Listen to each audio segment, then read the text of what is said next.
tak lupa kami sampaikan kepada junjungan kita itu Nabi Muhammad SAW dengan mengucapkan Allahumma sholli ala Muhammad wa ala ali Muhammad. Semoga kita menjadi satu golongan yang mendapatkan syafaat di akhir kelak nantinya. Amin ya robbal alamin. Baik, terima kasih teman-teman semua yang hari ini sudah bergabung, dan kita akan lanjutkan terkait tentang penulisan artikel. Nah, memang sebenarnya banyak sekali teman-teman komponen-komponen yang harus kita telusuri lebih jauh lagi, kita telaah lagi. Ternyata apa sih gitu ya yang ada di bagian sub-sub tema yang termuat di dalam artikel. Nah, sudah beberapa hari lalu, 3 hari yang lalu, kita sudah sampai ke pembahasan terkait tentang result atau hasil dan pembahasan. Saat ini kita akan melanjutkan kuliah jurnal kita terkait tentang bagaimana kita menulis sebuah kesimpulan yang ibaratnya yang berkualitas gitu ya. Terus juga seperti apa, dan kemudian dengan judulnya. Nah, mohon izin teman-teman saya untuk memberikan share screen untuk perkuliahan kita hari ini.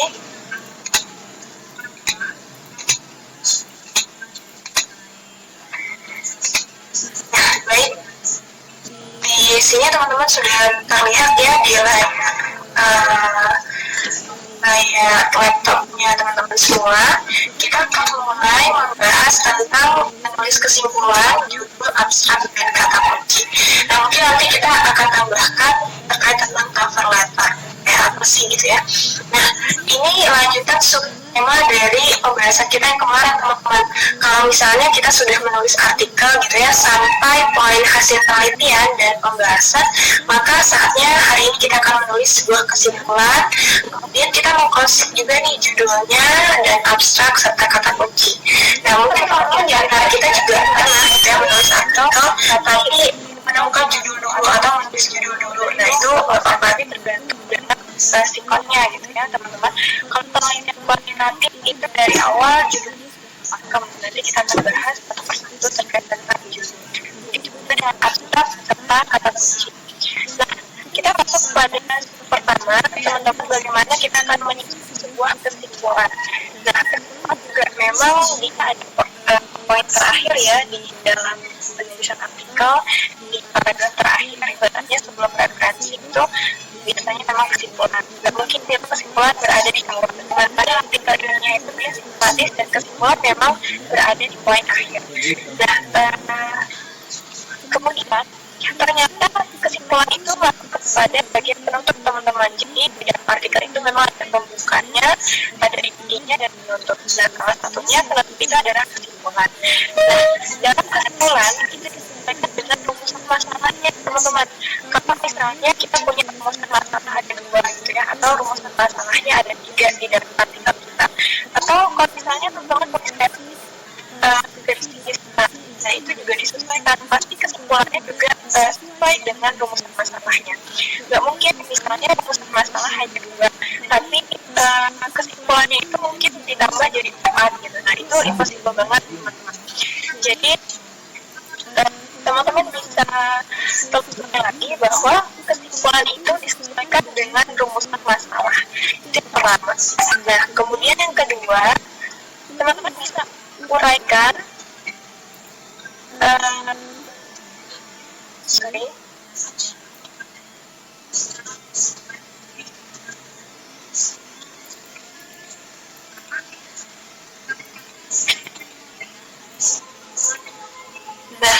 yang kedua, teman-teman bisa uraikan kekurangan dan pengertian kita. Jadi kalau misalnya kita punya kekurangannya dan penelitian gitu ya, teman-teman bisa uraikan di dalam kesimpulan, di dalam akhir penutupnya, sehingga kekurangan kita sebagai seorang peneliti ataupun seorang penulis artikel itu bisa nanti disempurnakan gitu ya oleh peneliti-peneliti setelah kita yang membaca artikel kita. Nah, teman-teman bisa uraikan kekurangan itu dari penelitian kita, kira-kira apa ya kekurangannya. Nah, teman-teman pasti beritahu tulisan yang ditulis. Nah, kemudian yang ketiga, dilengkapi dengan implikasi atau rekomendasi baik dari segi metode ataupun dari segi lainnya. Nah, ketika misalnya tadi kita sudah menguraikan kekurangan, maka teman wajib memberikan rekomendasi gitu ya. Misalnya, oh ternyata penelitian ini hanya hanya memiliki variabel yang terbatas. Nah, itu kan kekurangan ya teman-teman, disampaikan misalnya di dalam akhir kesimpulan.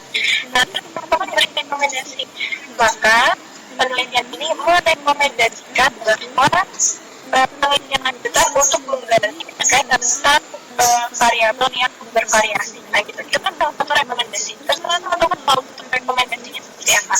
Kemudian jangan lupa tunjukkan siapa rekomendasinya.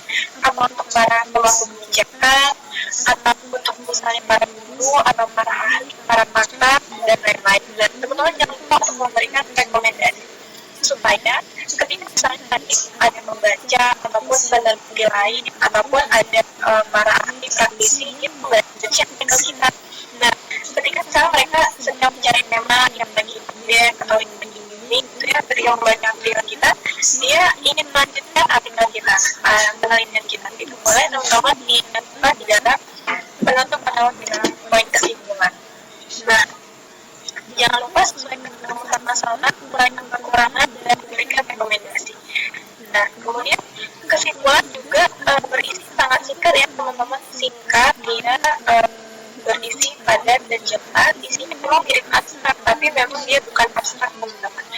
Ada hal-hal yang terdapat di poin kesimpulan, ada juga di dalam abstrak, tapi tidak semua yang ada di kesimpulan itu ada di dalam abstrak. Nah, nanti kita akan bahas.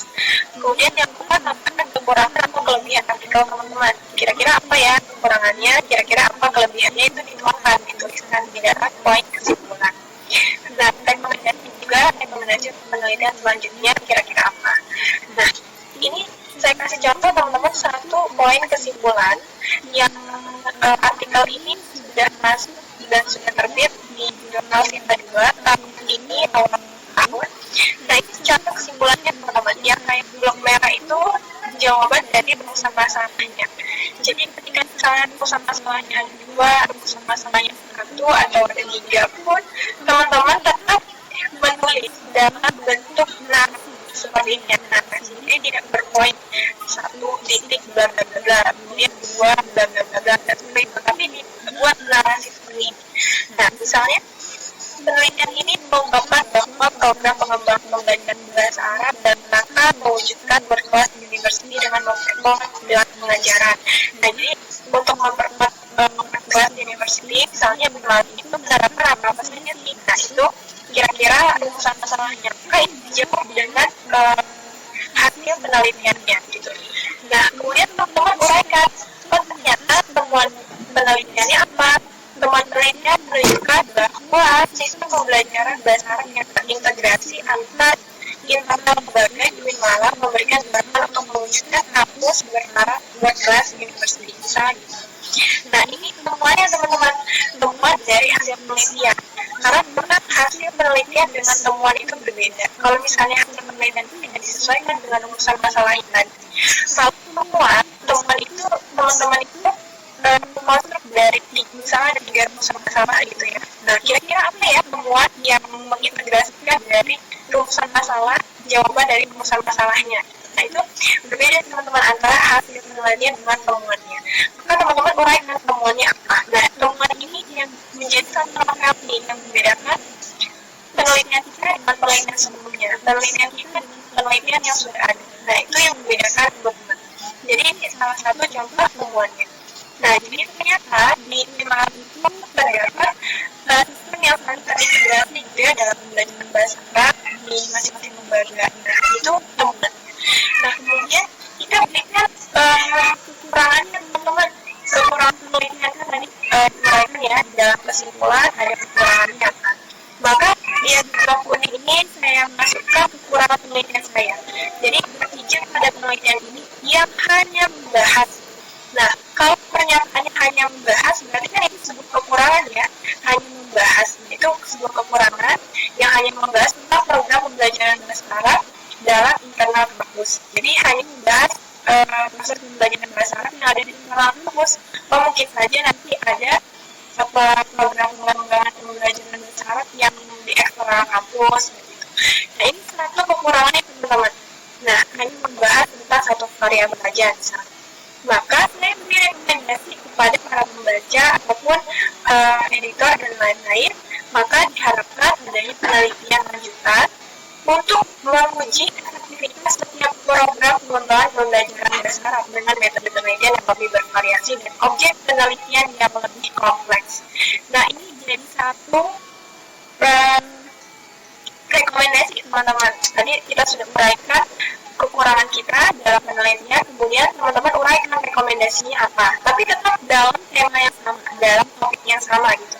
Kira-kira apa ya karena kekurangan penelitian kita apa, kemudian kita rekomendasikan supaya nanti ada keberlanjutan risetnya gitu. Oh ternyata ada yang membaca artikel kita, ada yang membaca penelitian kita, dia akan membahas terkait tentang ini nih yang direkomendasikan oleh peneliti terdahulu, kira-kira gitu. Nah itu teman-teman gambaran contoh kesimpulan sangat padat, sangat jelas sekali, sangat ringkas, dan memang kita harus memilih kata-kata yang ibaratnya praktis yang tepat. Nah hanya dalam sekian kata terus menggambarkan apa saja jawaban dari riset kita, apa saja kekurangannya, temuannya apa, dan rekomendasi. Jadi itu teman-teman kira-kira gambaran jika kita menulis sebuah kesimpulan. Nah teman-teman tinggal disampaikan aja di latar belakang keilmuannya. Kalau misalnya menulis artikel terkait tentang psikologi, rumusan masalahnya, maka teman-teman bisa jawab di bagian awal kesimpulan. Nah kemudian kira-kira temuannya apa, berikan kekurangannya, dan beri rekomendasi. Nah ini contohnya dari kesimpulannya teman-teman kira-kira. Nah jadi sekarang kita udah tahu ternyata gambaran kesimpulan kayak gini loh gitu. Nah tapi teman-teman ada juga misalnya jurnal yang menyarankan misalnya diberikan saran atau apa, itu hal tambahan yang teman-teman harus telusuri lagi ketika kita sampai di jurnal tertentu. Nah ini secara umum kira-kira gambaran kesimpulan seperti ini. Kemudian teman-teman bisa gunakan kalimat-kalimat yang bervariasi dalam kita menulis sebuah kesimpulan. Nah misalnya kita menggunakan menggunakan bahasa Inggris ataupun menggunakan sajian artikelnya dalam bahasa Inggris, teman-teman bisa gunakan kalimat ini. Supaya variasi teman-teman, jadi hanya penelitian ini menunjukkan bahwa gitu ya, itu kan udah familiar gitu ya, udah biasa gitu.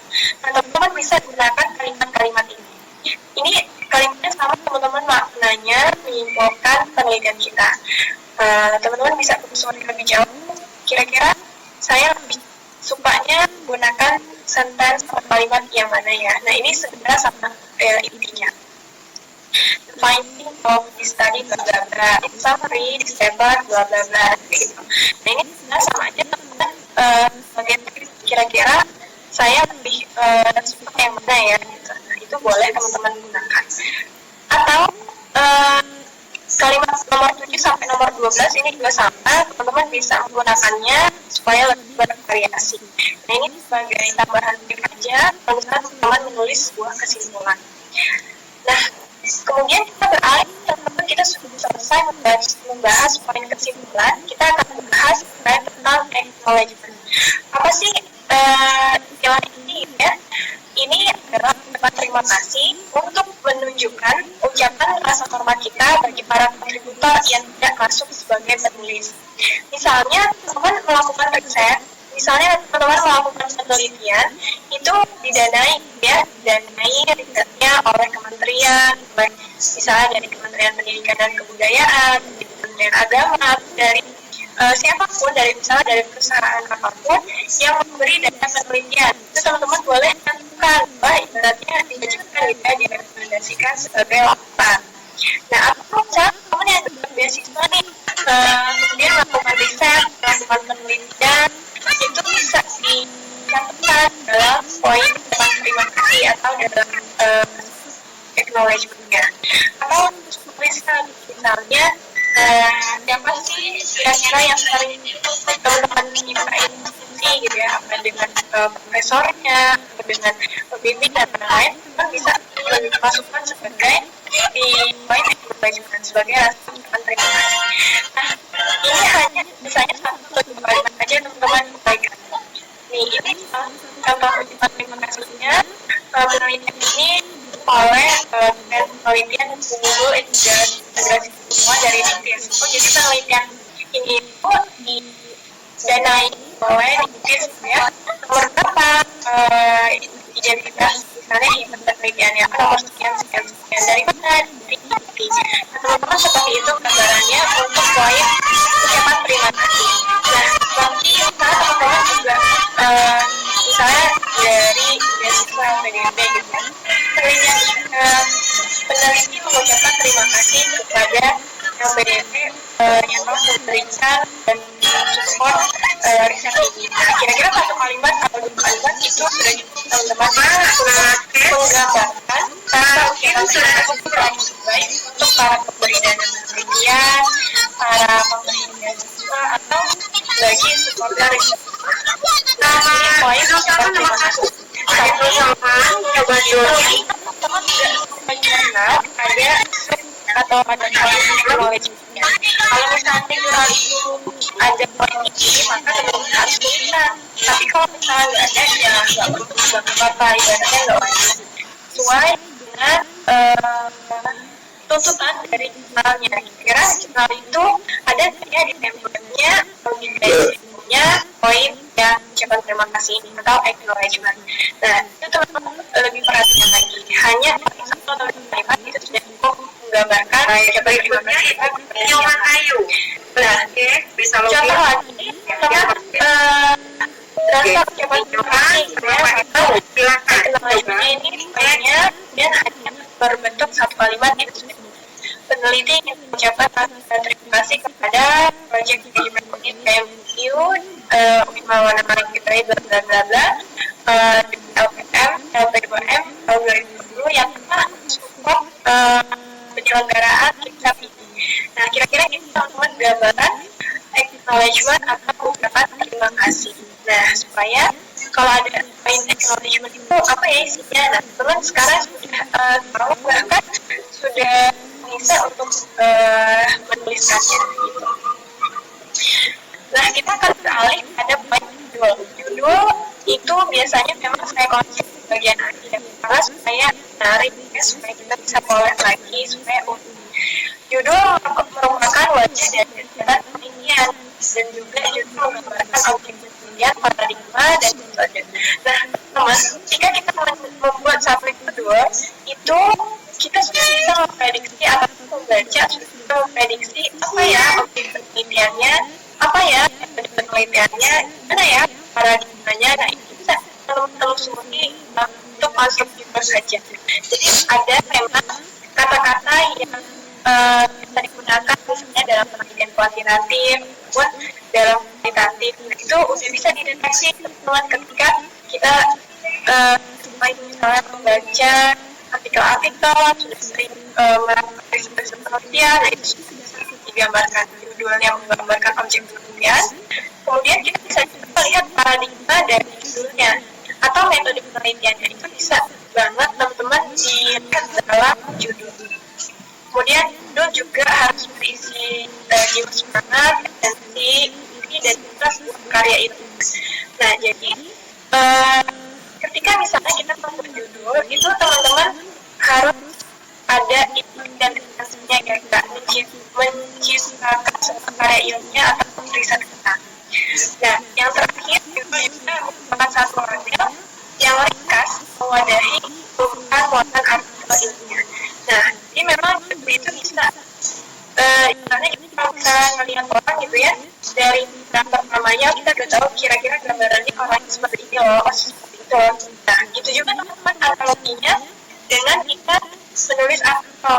Ketika kita melihat satu judul, kita udah bisa nih memprediksi, oh ini judulnya gambarannya metodenya digunakan kira-kira kualitatif nih, oh objek penelitiannya ini. Nah, jadi itu bisa digambarkan teman-teman melalui judul. Nah, makanya jika kita membuat judul itu harus hati-hati ya, kira-kira ini cocok atau enggak ya, kira-kira ini atau enggak ya. Nah, contohnya teman-teman kita membedakan antara judul dalam penelitian kuantitatif dan kualitatif. Nah, jadi yang pertama kita bahas judul pada penelitian kuantitatif. Nah, kalau kuantitatif itu memang dia berdasarkan angka-angka ya, analisisnya menggunakan statistika, gitu ya, itu sudah bersifat final teman-teman, jadi nggak bisa dirubah. Ya, misalnya di awal menulis artikel tentukan nih punya apa, maka itu sudah bersifat final, nggak bisa digugat gitu ya di akhir penelitian atau di pertengahan penelitian, karena yang pakem sudah tetap gitu, nggak bisa dirubah-rubah. Contohnya teman ketika menemukan kata misalnya terkait dengan pengaruh gitu ya, hubungan, kata-kata ini masuk dalam kategori penelitian kuantitatif teman-teman, karena dia mengukur ya misalnya pengaruh variabel A dengan variabel B, pengaruh etos kerja terhadap kualitas perusahaan. Nah, berarti nanti dia akan mengukur nih etos kerjanya gimana ya, kualitas perusahaannya seperti apa,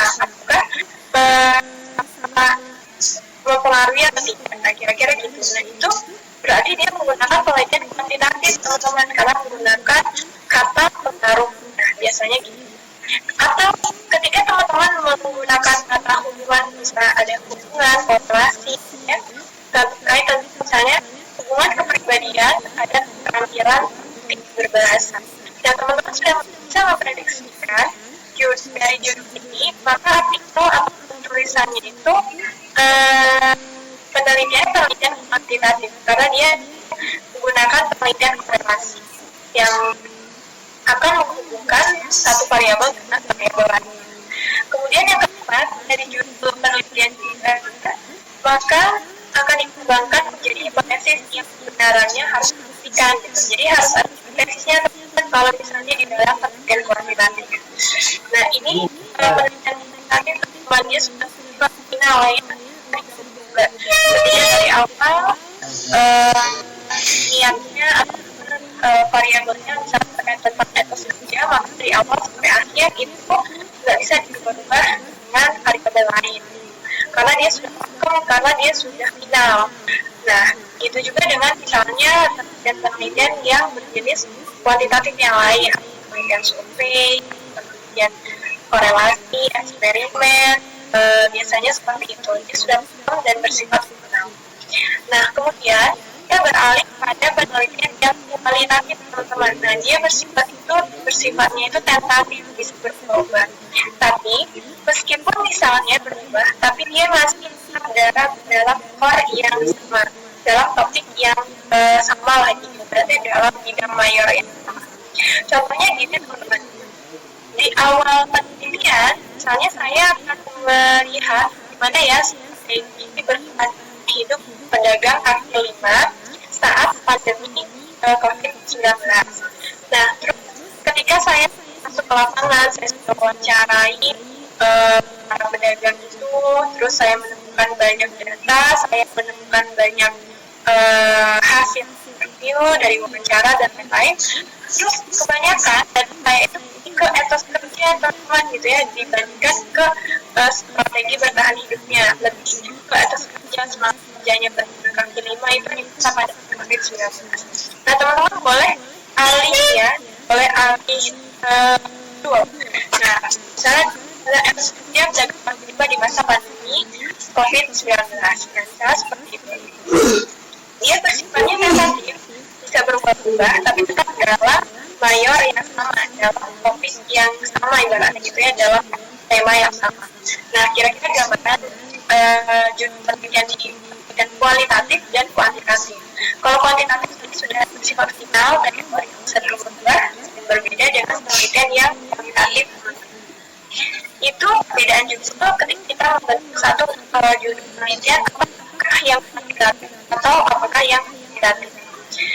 Nah, kemudian kita juga masuk pada kriteria judul. Jadi judul itu perkirakan hanya 10 sampai 15 kata. Jadi jangan sampai misalnya lebih dari 15 kata. Nih misalnya saya sering temukan nih ketika misalnya ada penulis gitu ya, yang menulis misalnya pembelajaran kelas di kelas 7 SMPN 5 Jakarta Pusat gitu. Nah itu KPN 5 Jakarta Pusat nggak pernah teman-teman peraikan gitu. Dia ibaratnya nanti lebih tertib lagi ketika pembacanya sudah membaca artikel kita teman-teman. Nah makanya judul itu ringkas 10 sampai 15 kata. Ini atau secara umum saja. Ada sih sebenarnya yang membolehkan sampai 20 kata itu ada. Ada juga yang minimal 15 kata itu juga ada. Jadi kita patok kriteria judul itu rata-rata 10 sampai 15 kata. Jadi teman-teman kita hitung aja katanya. Lebih dari 15 kata kalau banyak nih terlalu panjang. Maka teman-teman bisa aktifkan lagi judul. Nah kemudian jangan judul itu menarik, spesifik dan provokatif supaya bikin pembaca kepo ya, bikin editor jurnal itu penasaran apa kira-kira isi artikelnya ya. Menarik banget ya, di judul aja udah kayaknya bikin penasaran gitu. Nah jangan lupa menarik, spesifik dan provokatif. Kemudian judul yang kedua menggambarkan isi artikel secara deskriptif dan informatif teman-teman. Nah jadi ketika kita membaca judulnya itu tersirat ya kira-kira variabelnya apa, objek penelitiannya apa, dan berisi sesuatu yang informatif bagi para pembaca. Dan ketiga, memang judul itu dipikirkan dan ditetapkan setelah seluruh naskah disusun. Nah jadi teman-teman kalau misalnya udah ketemu ini judul di awal itu tak apa-apa, tapi itu nggak juga bersifat final teman-teman, kecuali penelitian yang kuantitatif. Jadi bisa judul itu kita poles lagi, kita perbaiki lagi di akhir setelah naskah sudah jadi, setelah naskah sudah disusun. Nah kemudian kita juga sering menemukan bagian artikel itu ada tentang nama pengarang, ada afiliasi dan yang lain. Ini disebut dengan kepemilikan artikel. Jadi artikelnya itu seperti apa sih gitu kan. Nah kita sudah melihat artikel dengan judul bla bla bla bla itu gila, aku juga kemarin lihat video dia itu. Ada nama pengarang itu dia video si makan itu. Nah bisa kita sampai S1 selesai di S1 banyak itu buset. Iya bukan jadi hanya nama asli aja uraikan di bawah poin judul biasanya. Nah kemudian itu nama pengarang tanpa gelar. Jadi meskipun misalnya gelar kita panjang itu nggak perlu teman-teman mencantumkan gelarnya. Kedua, afiliasi pengarang. Nah teman-teman berasal dari lembaga mana? Misalnya kalau masih mahasiswa berarti ikut kerja dari afiliasi kampus. Kalau misalnya sudah kerja di satu lembaga, atau misalnya afiliasi pengarangnya di tempat teman-teman belajar atau di teman-teman yang sudah yang sudah kerja gitu di perusahaan itu oleh afiliasi pengarangnya. Nah yang kemudian yang kelima email pengarang, email tulis gitu kan. Jangan lupa teman-teman mencantumkan alamat email itu yang aktif, jangan nih yang aktif ya. Kalau nggak aktif itu ibaratnya nggak standby. Ketika misalnya nanti ada hasil video artikelnya ke emailnya, maka email teman-teman itu aktif supaya komunikasinya itu lancar dengan pengelola jurnalnya. Ini poin kepemilikan teman-teman, ada nama pengarang tanpa gelar, kemudian ada afiliasinya dan emailnya jangan lupa. Nah ini poin kepemilikan biasanya dibawa dari judul. Nah kemudian kita juga biasanya mendengar teman-teman di kepemilikan itu ada first author, ada corresponding author, apa ya. Nah kalau misalnya author itu kita akan bahas lazimnya itu first author yang penulis yang paling banyak memberikan kontribusi dalam penelitian. Nah misalnya kita menulis itu menulis keroyokan ya, misalnya berkelompok gitu ya, ada 3 orang. Satu artikel itu 3 orang, maka yang jadi first author-nya siapa? Tapi dia yang paling banyak memberikan kontribusi teman-teman. Misalnya dia yang punya idenya, dia yang paling banyak menulisnya, dia yang paling banyak kontribusi dalam mengumpulkan data gitu. Nah itu dijadikan menjadi first author. Nah dia yang paling banyak memberikan kontribusi dalam penelitian atau dalam penulisan papernya. Nah ini dijadikan penulis pertama atau first author. Kemudian ada juga penulis bertiga nih yang second author, kemudian ada 3 author. Nah sampai mungkin sampai 5 penulis itu masih dibolehkan teman-teman, tergantung dengan ketentuan jurnalnya, apa boleh, apa dibolehkan atau tidak. Nah, kalau misalnya penulis kedua, penulis ketiga, dan seterusnya, itu maka penulis yang memiliki kontribusi lebih sedikit dari author atau penulis pertama dalam penelitian atau dalam penulisan paper, gitu ya. Jadi berbeda siapa yang paling banyak siapa yang paling banyak punya idenya, siapa yang paling banyak kontribusinya, maka ditaruh di penulis pertama sebagai penulis pertama. Kemudian begitu juga ke penulis kedua, ke penulis ketiga, gitu, dan seterusnya. Kira-kira gitu teman. Untuk kadang-kadang kita dengar first author jadi second author gitu-gitu. Nah, ternyata ini loh maknanya gitu.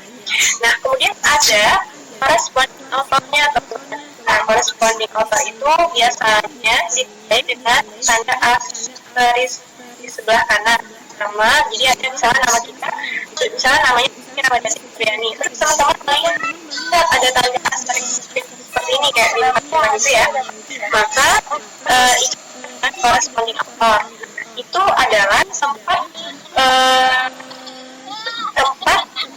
berkorespondensi bagi orang lain yang bertanya tentang paper itu. Misalnya kita tadi ada siapa sih yang jadi corresponding authornya, biasanya boleh yang paling banyak berkontribusi ataupun kesepakatan teman-teman dengan kelompoknya gitu ya. Maka ketika misalnya artikel itu sudah dipublikasikan atau sudah terbit, ada pembaca yang ingin lebih penasaran gitu ya, penasaran tentang artikel kita. Nah, maka pembaca itu menghubungi corresponding author-nya gitu. Oh, ternyata ini corresponding author-nya si A nih, maka ada emailnya, maka pembaca menghubungi si A untuk bertanya tentang artikel kita. Nah, itu dari corresponding author. Nah, itu hanya satu orang aja gitu. Yang jadi corresponding author itu hanya satu orang gitu. Nah, biasanya memang ditandai dengan tanda seperti ini, karena namanya. Kira-kira itu apa sih first author, apa sih second author gitu ya, apa sih corresponding author, atau sudah bisa mengenai itu. Nah, contohnya di sini salah satu jurnal yang masih Badai, jurnal Budaya tahun 2020, saya menulis ada orang di sini teman-teman. Nah, siapa yang jadi second authornya? Tinggal teman-teman cari aja. Oh, ada yang tanda bintang nih, oh terus kedua gitu ya. Maka teman-teman cari cek emailnya aja, misalnya penasaran nih dengan artikel ini gimana cara mengumpulkan datanya, atau pakai kuesioner jenis apa ya gitu. Misalnya gitu teman-teman, maka tinggal hubungi aja corresponding author-nya. Nah, ada emailnya, teman-teman tinggal ngirim email. Nah, ini poin judul, nama pengarang, ini kepemilikannya dari mana aja, lembaganya dari mana aja, instansinya, dan ada corresponding author. Kira-kira gambaran seperti itu. Nah, ini kalau jurnalnya kalau kita nulis sendiri, kalau kita nulis sendiri berarti ya kita cantumkan aja satu orang, nama, kemudian afiliasinya, ada yang emailnya. Nah, seperti itu gambarannya. Ini judul dan ini kepemilikan. Jadi siapa sih yang punya artikel? Oh, si A. Mana sih instansinya? Oh, dari emailnya mana? Oh, ini. Jadi kita dengan mudah melacak jika kita ingin mendapatkan informasi lebih jauh tentang yang baca. Nah, kira-kira gitu teman-teman untuk judul dan kepemilikan. Nah, kemudian kita beralih pada abstraknya. Setelah judul biasanya kepemilikan terus ada abstrak. Nah, kita masuk ke abstrak. Yang pertama, kita harus pahami bahwa abstrak itu panjang-panjang, hanya isinya 150 sampai 200 kata. Ini rata-rata ya. Tapi ada juga jurnal yang mempublikasikan itu sampai 250 kata. Itu masih boleh. Ada yang mempublikasikan. Tapi kita pukul rata aja. Misalnya buat satu paragraf abstrak, itu hanya satu paragraf. Dan itu sampai 200 kata. Itu tinggal aja abstrak yang lebih dari 200 kata atau enggak ya. Sesuaikan dengan dakwah jurnalnya, dengan jurnalnya, ketentuan dari jurnal. Nah, kemudian isi abstrak pertama adalah motivation. Jadi apa sih memotivasi kita sebagai orang penulis gitu kan? uh, melakukan riset itu, maka dituangkan dalam kalimat pertama di abstrak. Kemudian teman-teman uraikan masalah atau tujuannya. Nah, masalah atau tujuan itu sudah sama aja teman-teman. Ketika teman-teman tentang tujuan, berarti tahu rumusan masalahnya apa. Nah, kemudian tuangkan metodenya, menggunakan pendekatan apa, menggunakan metodenya apa, menggunakan datanya gimana, dan analisisnya seperti apa. Nah, ini dituangkan di dalam abstrak. Nah, kemudian yang keempat, teman-teman uraikan hasil penelitian dan temuannya apa. Yang kelima ada rekomendasi, yang terakhir ada kata kunci. Jadi teman-teman isi abstrak adalah ini 200 kata sudah membuat motivation research, sudah membuat latar belakang penelitiannya ya, tujuannya apa, metodenya seperti apa, hasil dan temuannya bagaimana, beri rekomendasi, dan terakhir adalah kata kunci. Makanya ketika misalnya ada saat mau mencoba membaca abstrak itu udah tahu caranya itu, karena sudah mewakili pendahuluannya, ibaratnya udah ada kata-kata. Terus tujuannya ada di dalam abstrak, jadi juga sudah buat di sana hasil penelitian dan rekomendasi. Maka ketika kita membaca abstrak itu pastikan sudah melakukan hal ini karena menggambarkan gambaran apa kita. Nah, ini cara mendesain abstrak. Contohnya kita masuk pada poin ini. Nanti teman-teman bisa terus di belakang ke teman-teman semua ya. Ini judulnya satu artikel yang sudah terbit di Jurnal Sinta 3 tahun ini, tahun 2021. Penggunaan pemilu pada pembelajaran bahasa Arab, media pembelajaran bahasa Arab untuk mengevaluasi keterampilan siswa di masa pandemi COVID-19. Nah, jadi saya tuliskan dulu motivation research-nya, apa latar belakangnya. Oh, ternyata karena skala pandemi banyak ya ketika apalagi dalam pembelajaran dalam penggunaan medianya. Maka saya uraikan di poin pertama. Latar belakang kenapa kita mengangkat masalah ini, kenapa kita mengangkat topik ini. Teman-teman uraikan dalam kalimat pertama di abstrak. Kemudian yang kedua, tujuan penelitiannya diuraikan. Artinya tidak berbentuk pertanyaan, dan dia berbentuk narasi. Nah, kalau berbentuk pertanyaan kan berarti ada tanda tanyanya di tengahnya. Kalau ini berbentuk narasi. Jadi dan kata itu mendorong penelitian ini untuk mengeksplorasi ragam media pembelajaran. Berarti tujuan riset ini, tujuan artikel ini, tujuan penelitian ini loh. Nah, itu ada di poin kedua di dalam abstrak.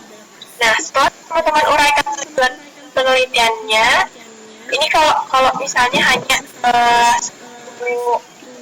tujuan penelitian ya, kalau satu tujuan, kalau misalnya ada dua, teman-teman tambahkan aja misalnya tanda koma atau tanda kata umum, misalnya menggunakan kata umum dan gitu. Nah, kemudian yang ketiga penelitiannya. Nah, isi metode dalam satu kalimat itu berisi dari pendekatannya apa. Dia menggunakan pendekatan kualitatif. Terus metodenya apa? Oh, metodenya studi kasus. Di mana misalnya itu malah teknik pengambilan datanya gimana ya? Pengambilan datanya melalui bla bla bla bla bla, ada observasi, wawancara, rumusnya gitu ya. Terus analisis datanya seperti apa? Oh, digunakan cara teknik triangulasi data. Ini contohnya. Jadi dalam satu kalimat itu sudah membuat informasi metode secara lengkap, mulai dari pendekatannya apa, metodenya yang digunakan apa, cara pengumpulan datanya gimana, dan isinya seperti apa. Nah, seperti itu. Dalam poin ketiga, ketika kita menulis abstrak, kita tuangkan metodenya. Nah, kemudian poin yang keempat, baru temuan, baru hasil penelitian. Hasil penelitiannya apa? Oh, hasil penelitian menunjukkan bahwa bla bla bla bla. Nah, teman uraikan. Tadi kalau misalnya pertanyaan penelitian satu, maka hasil penelitiannya juga satu aja gitu, satu poin. Kalau misalnya di sini ada tujuannya ada dua atau rumusan masalahnya ada dua, maka di hasil penelitian juga harus ada dua. Nah, terus teman-teman jangan lupa menemukan apa sih temuan penelitiannya. Oh, ternyata temuan penelitian ini menunjukkan bahwa bla bla bla bla. Nah, ini diuraikan. Setelah itu baru teman merekomendasikan, kan tadi ada rekomendasi ya, rekomendasikan penelitian. Oh, penelitian ini merekomendasikan sampai dilanjutkan untuk apa gitu. Nah, jadi dalam abstrak itu latar belakang penelitiannya apa, kemudian tujuannya bagaimana, sih yang ingin dicapai dari artikel kita, apa sih yang ingin ditemukan gitu ya, yang teliti dari tulisan artikel kita, metodenya yang digunakan menggunakan apa, kemudian hasil temuannya bagaimana, dan temuan penelitiannya seperti apa, kan rekomendasinya ya. Kira-kira gambaran 150 sampai 200 kata di dalam abstrak ini teman-teman isinya. Nah, nanti teman bisa sesuaikan dengan artikel yang akan ditulis. Nah, ini contoh abstrak yang kedua, itu seperti itu. Motivation research-nya akan punya kenapa teman memilih judul. Kemudian uraikan tujuan penelitiannya, uraikan metodenya apa, dan hasil penelitiannya bagaimana, kemudian temuannya seperti apa, dan terakhir yang keempat rekomendasi penelitian lanjutan. Nah, gitu. Nah, kira-kira gambaran abstrak gitu ya teman-teman, memuat banyak hal, sangat ringkas, sangat padat dan jelas.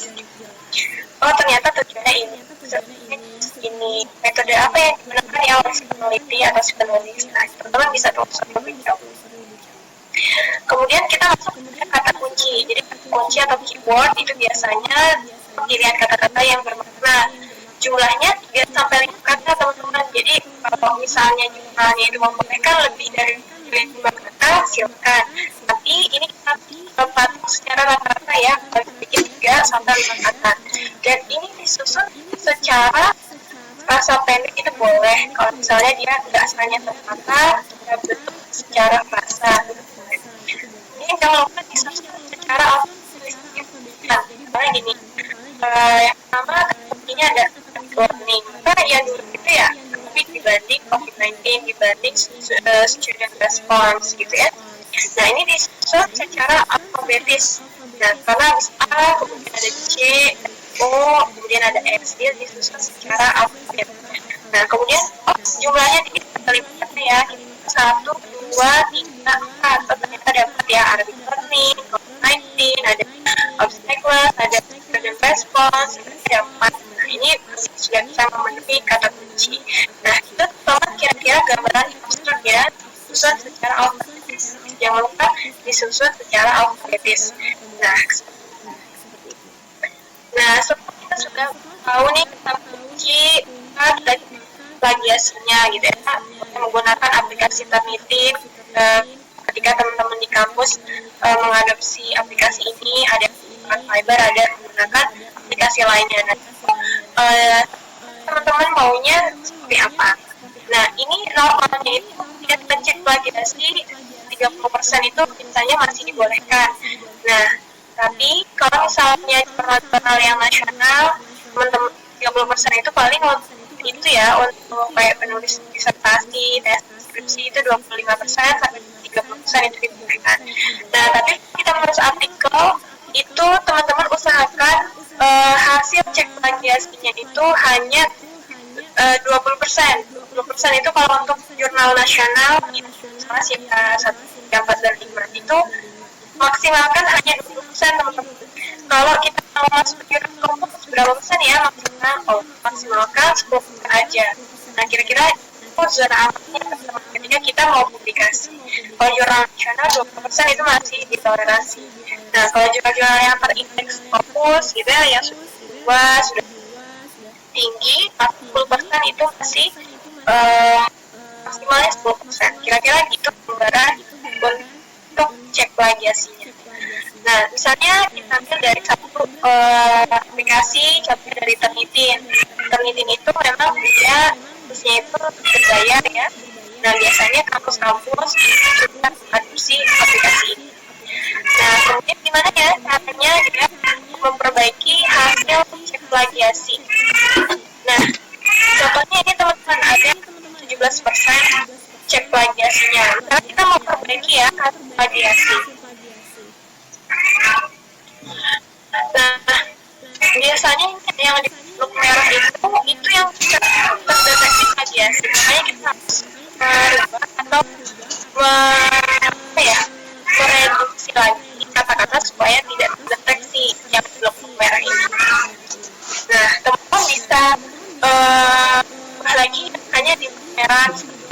biru, ada blok hijau gitu kan. Kalau yang nggak di blok itu ya aman dari parafrase. Nah teman-teman bisa parafrase.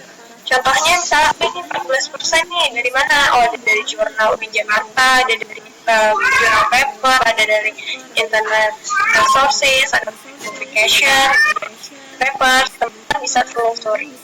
Nah kalau misalnya kayak gini ya warna ada yang biru, nah berarti teman-teman ini yang lagi harus dimodifikasi lagi supaya deteksi dia. Nah misalnya ini kemarin ini terdeteksi semua nih, berarti teman-teman harus memparafrase lagi kalimat ini supaya tidak terdeteksi. Nah caranya ya supaya menurunkan plagiasi dengan teknik parafrase. Nah contohnya kita misalnya yang kita buat di blok merah itu terkait tentang pandemi penurunan hal ini kan oleh sistem kerja berbasis online kayak ini di blok merah ini yang sama aplikasi materinya bukan materi yang diajarkan biasanya semua kelas misalnya dengan pandemi COVID-19 dan negatif kan tadi hanya biasanya itu hanya musik atau pakai identitas dapat sendiri negatif bagi alias kerja yang kerja yang keputusan kerja offline menjadi dalam bulan dari. Nah ini kan kalimat artinya sama dengan kalimat yang kita menggunakan kata yang berbeda, kita menggunakan mungkin kalimat aktif jadi kalimat pasif gitu, atau kalimat pasif jadi kalimat aktif yang mungkin kita bisa menurunkan plagiasinya gitu.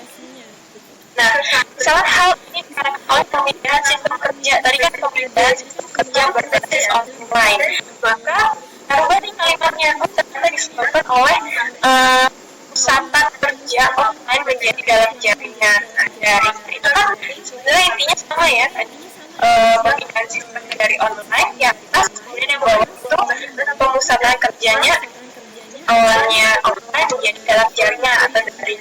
Nah ini kan sebenarnya intinya sama dengan inti kalimatnya ya, kalimatnya tapi kita menggunakan sinonimnya boleh atau kita memparafrase. Nah kira-kira itu salah satu teknik, salah satu cara kita mau menurunkan plagiasi dengan teknik parafrase. Nah teman-teman bisa menggunakan, kalau menggunakan sajiannya bahasa Inggris, gunakan kosakata yang formal, misalnya ini. Nah teman-teman bisa deteksi lagi. Kalau kata-kata informal biasanya bos gitu ya, atau misalnya peneliti menggunakan penelitian bla bla bla, tapi kalau dalam bahasa Inggris sama menggunakan kata repost, atau kita bisa menggunakan apply, menggunakan employ, kita bisa menggunakan istilah, pokoknya kalimat kata yang formal. Nah, oh ternyata masih ada kata-kata yang formal ya, kata-kata formal, maka saya alihkan menggunakan kata yang formal. Kira-kira itu teman-teman gunakan kosakata yang formal ya. Nah ini sebagai tambahan saja, ketika teman-teman menulis artikel gunakan kata yang scientific gitu ya, kata yang formal untuk penulisan artikel ini. Nah hindari juga atau misalnya penggunaan bahasa seperti ini. Nah gunakan sinonimnya apa? Itu dalam bentuk katanya. Misalnya meneliti atau mencari awalnya bahasa itu kok, maka teman-teman bisa mencari sinonimnya. Oh kita bisa menggunakan kata search. Atau misalnya sinonimnya apa? Terus menggunakan sinonimnya. Oh ternyata investigasi ya. Teman-teman yang penting telusuri lagi, jangan gunakan password soalnya supaya menghemat katanya gitu ya, supaya kalimatnya ringkas, katanya ringkas. Nah kemudian dalam paragraf juga uraikan, misalnya uraikan ide pokoknya dulu, baru tambahkan kalimat kedua, setelah itu teman-teman beri kesimpulan. Nah jadi jangan hanya pokok, kemudian kita mengutip saja tapi tidak diberi kesimpulan di akhir.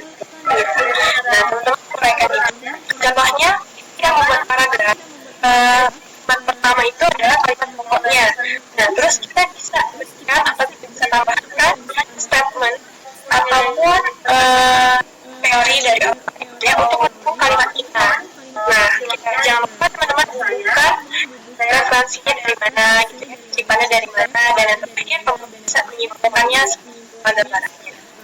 Nah ini itu kita membuat paragraf. Jangan lupa harus membuat schedule jadwal supaya artikel itu selesai gitu ya. Kapan saya akan menulis artikel, kapan saya akan mencari jurnalnya, kapan saya akan menulis pendahuluan, kapan saya akan menulis metode gitu, supaya kita itu jadwal untuk publikasinya itu bisa dirancang gitu ya, bisa di planning. Kapan ya saya targetnya harus atau saya targetnya bulan apa, kira-kira saya sampaikan dengan cara apa gitu. Teman-teman buat schedule, buat jadwalnya. Nah sebelum kita setelah kita membuat schedule, teman-teman bisa buat template cover letter. Nah ini kayak surat pengantar gitu ya. Misalnya ketika kita mau submit artikel gitu ya, berikan cover letternya. Misalnya dia profesor berapa. Nah sebentar nama editornya siapa, apa editor in-chiefnya siapa. Nah teman-teman di sini masukkan nama jurnalnya apa. Nah kemudian saya akan men-submit atau ingin mengupload sebuah artikel berjudul tentang bla bla bla. Nah teman-teman buat judul artikelnya teman-teman apa, kemudian mau ingin publikasinya di mana, di jurnal itu misalnya, atau di jurnal A, di jurnal B, maka apaikan di sini. Nah terus yang ini pengantar ya, jangan kita kirim gitu, tapi nggak diangkatkan kira-kira ini langsung pengantarnya, makanya jadi sebenarnya cover letter. Nah teman-teman ini ketika teman-teman sampai di jurnal internasional, di jurnal itu biasanya diminta covernya, jadi ada untuk submit cover letter. Nah itu tersendiri di bagian, bukan di bagian artikel, jadi ada naskah, yang naskah cover letter, yang lagi baru naskah kita. Nah atau teman-teman bisa gunakan ini cover letter yang lain, misalnya di editor bla gitu ya. Nah teman-teman saya ingin submit di jurnal dengan judul misalnya Arabic Learning. Nah teman-teman tinggal ganti aja nanti apa, kemudian nama jurnalnya, saya ingin masukin di jurnal International Journal of Education gitu ya. Nah terus teman-teman uraikan apa sih temuannya atau apa sih yang ditunjukkan dari artikel kita. Ternyata artikel itu membuat bla bla bla bla. Nah itu uraikan secara ringkas gitu ya, kira-kira menarik nggak ya gitu, supaya menarik si editornya, supaya menarik si pengelola jurnal, supaya artikel itu lolos di bagian awal, berarti lolos seleksi lah gitu ya. Nah terus kalau misalnya itu teman-teman bisa menyantumkan email teman-teman di sini. Silakan hubungi saya gitu ya di email ini. Nah terus kita berikan ucapan terima kasih atas perhatiannya gitu. Baru kita uraikan siapa penulisnya. Nah kira-kira ini sebagai contoh cover letter gitu. Nah sama gitu ya, ketika misalnya kita belanja atau kita membeli sesuatu gitu ya, kalau misalnya dapat diskon ataupun misalnya beli satu gratis satu gitu kan, itu kan menjadi sebuah hal yang menarik. Nah ini juga kita misalnya di dalam artikel, dia juga mengirim naskah tapi juga mengirim cover letter gitu. Jadi editor itu nggak baca artikelnya dari cover letter aja udah tahu gambarnya, ternyata artikelnya ini memang menarik ya, artikelnya ini kayaknya seru nih untuk diproses gitu. Kira-kira gambarnya seperti itu. Nah mungkin hari ini kita bahas itu mulai dari kesimpulan, kita mulai sudah membahas tentang judul, abstrak, sampai ucapan terima kasih. Nah ini ada cover letter supaya teman-teman juga misalnya nanti kalian ketika mau masukin jurnal, mungkin artikel di jurnal fokus, jurnal internasional, jurnal yang nasional yang sudah menggunakan cover letter, teman-teman udah tahu dan udah paham apa isinya kira-kira cover letter itu. Nah mungkin itu pemaparan sharing hari ini dari kami. Kurang lebihnya mohon maaf, kami kembalikan kepada moderator. Assalamualaikum warahmatullahi wabarakatuh. Waalaikumsalam warahmatullahi wabarakatuh. Oke, terima kasih Kak Suci dan teman-teman yang lain. Alhamdulillah ya, tapi ini dalam pantauan saya masih ada teman-teman yang belum hadir, ada beberapa yang konfirmasi, ada beberapa yang lain tanpa konfirmasi gitu ya. Karena kita gini teman-teman, kalau ajar dari rekaman saja itu biasanya kurang gitu loh. Semangat kita itu juga lebih membara kalau kita ikut langsung di forum seperti itu. Nah, tapi teman-teman yang nggak bisa join meet pagi ini, ketika melihat ataupun memutar kembali rekaman yang akan kita kirim, kalaupun ada yang bingung, ada yang tak dipahami, mau bertanya seperti itu harapan kita. Oke teman-teman, setelah panjang lebar banyak hal yang disampaikan Kak Suci pagi ini, mungkin ada hal-hal yang sudah dipersiapkan yang ingin didiskusikan. Kami persilakan pada teman-teman untuk lanjut sesi diskusi.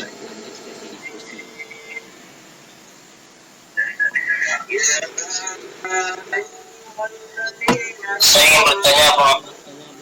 Oke, silakan Bu ya. Lanjut saja. Oke, yang Kak Suci. Yang pertama, saya ingin bertanya tentang memberikan sebuah artikel. Di sini kan ada voucher dan corresponding voucher. Yang pertama, yang voucher tadi kan ada penulis pertama itu kan yang kakak jelaskan tadi yang punya kontribusi banyak dalam menulis sebuah artikel tersebut. Ketiga, keempat dan seterusnya itu kan yang paling sedikit kontribusi. Sedangkan corresponding author yang kakak jelaskan tadi kan mungkin nanti yang akan merespon pertanyaan dari pembaca misalnya kan. Kalau misalnya saya lihat tulisan kakak kan di sini sebagai contoh yang dalam pemaparan materi keempat hari ini kan ada di sini Kak Suci, ini sama kemudian ada real dana warna di anda dan ada tanda bintang. Berarti koresponden Iya betul.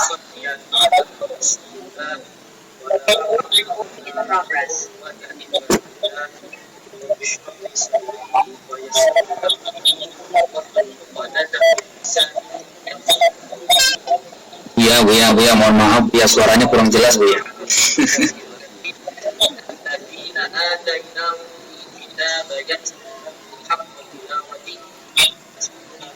Gangguan karena ada pemilihan.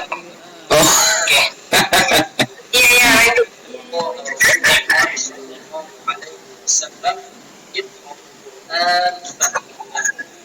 Ya. Maaf Mbak dan Pak. Kan sini kan tanda bintangnya ditulis gitu Pak. Bapak Nadana warga Jakarta misalnya kan.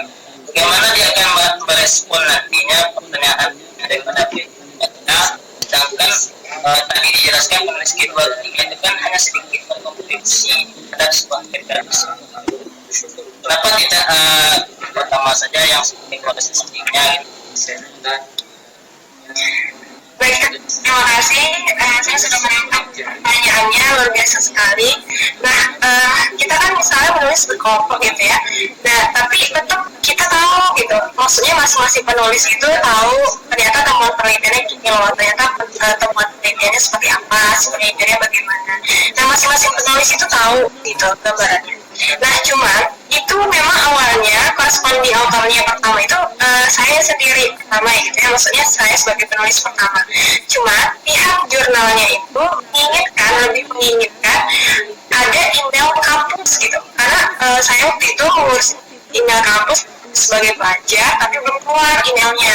Maka karena karena beliau adalah pembimbing saya dalam menulis tesis dan dalam artikel juga, jadi diikut, maksudnya corresponding autornya jadi beliau gitu yang penulis kedua. Nah itu sebenarnya nggak masalah. Nah yang penting sama-sama tahu gitu, penulis kedua, ketiga, keempat sama-sama tahu apa sih isi artikelnya gitu, apa sih hasil temuannya, gambarannya seperti itu. Nah itu ibaratnya pengecualian ya bagi ada beberapa jurnal yang memang lebih menginginkan email dari lembaganya, misalnya dari instansinya. Seperti misalnya contohnya nama kita misalnya Suci misalnya kalau instansinya winmalam.ac.id gitu.